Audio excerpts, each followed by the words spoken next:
Shiloh. It means peace or place of peace.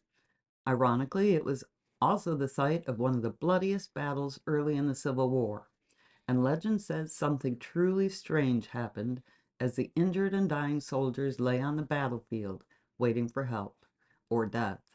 Their wounds started to glow.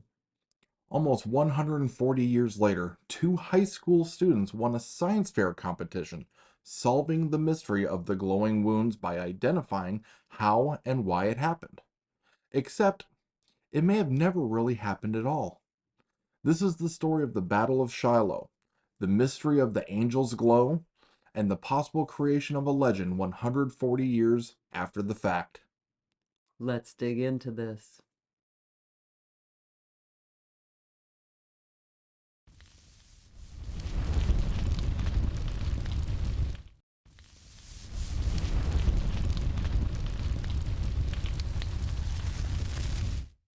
The Battle of Shiloh, also known as the Battle of Pittsburg Landing, took place in southwestern Tennessee. By early April of 1862, much of the state was controlled by Union forces, with Major General Ulysses S. Grant and the Army of Tennessee camped at the Tennessee River near Pittsburg Landing. There were 6 divisions with nearly 45,000 men stationed in the area, and many were camped near Shiloh Church. They were waiting for Major General Buell and 4 divisions of the Army of the Ohio with almost 18,000 men to arrive. About 20 miles to the south, the Confederate Army of the Mississippi was based at Corinth, Mississippi, with almost 55,000 troops. The area was critical, control over the river traffic and railroads. On April 3, 1862, General Johnson made the decision to move over 40,000 men north to attack Grant's army before the reinforcement Grant was waiting for arrived. The weather had been cool and rainy. On the 6th of April, the Confederate army attacked and the battle went from dawn till sunset, with the Confederate side gaining ground despite heavy losses. Overnight, a thunderstorm made the conditions even more miserable than they had already had before. The Army of the Ohio arrived in time to join the Union soldiers on the second day of battle, and ultimately the Confederate army was forced to retreat. The cries of the wounded and dying on the battlefield went on much longer than the battle itself.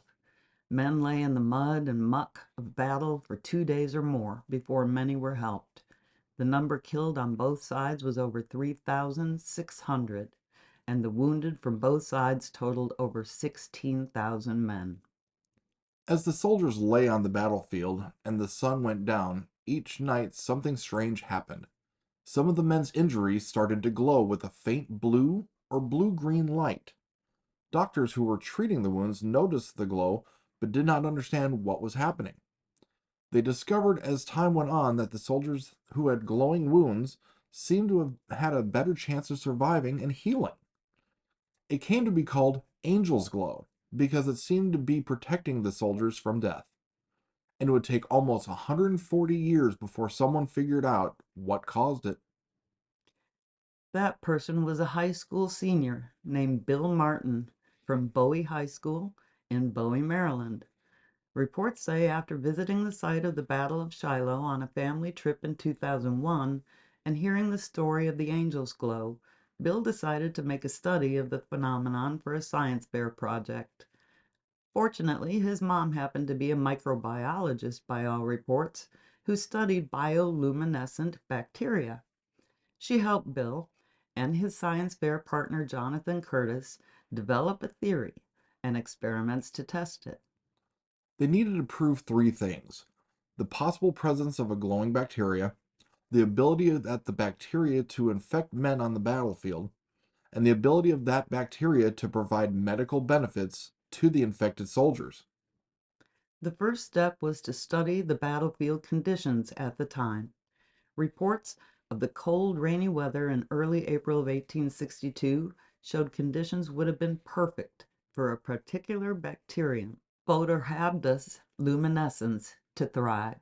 This bacteria lives in parasitic worms called nematodes, and they are common in soil. These worms feed on hosts and vomit up glowing bacteria in the process. The problem was these nematodes do not usually infect humans because our body temperature is too high. And here's where the reports of the weather before and during the battle come into play for a second time. The wounded and dying soldiers who had to wait in the cold rain and mud for days before being treated were probably hypothermic. Their body temperature would have started to go down due to the weather and the loss of blood. The lower body temperature would make them perfect hosts for the nematodes and the glowing bacteria.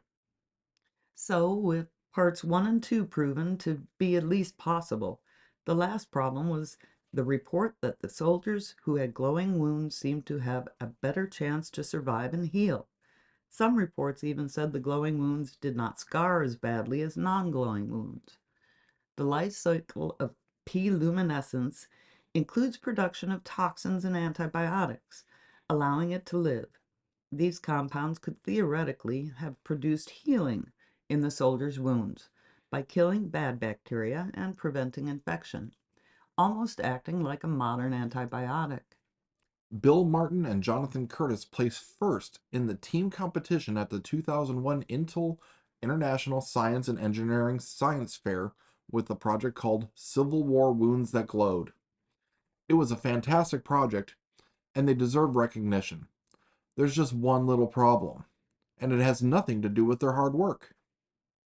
You see, according to the Shiloh National Military Park, part of the National Park Service, the glowing wounds of Shiloh, also known as the Angel's Glow of Shiloh, is a myth. They go so far as to say, quote, every couple of months this story rears its ugly head, end quote. Quite strong words. In a post dated January 10th, 2014, on their official Facebook page, a representative of the park states there is no contemporary evidence of this phenomenon and no documentation whatsoever. The post says the legend was not even known to be associated with Shiloh before the 2001 Science Fair project and the publicity it generated. We'll put a link in the description to the Facebook post for you so you can read it for yourself if you'd like. Our research on this topic has proven to be filled with information loops that have never allowed primary sources to be uncovered, which brings up interesting questions. The story has been reported in many respected publications. It's a great story. We can't say for certain the legend is real, but we can tell you the Park Service and Shiloh National Military Park would be the folks who would know. And they say it's a myth.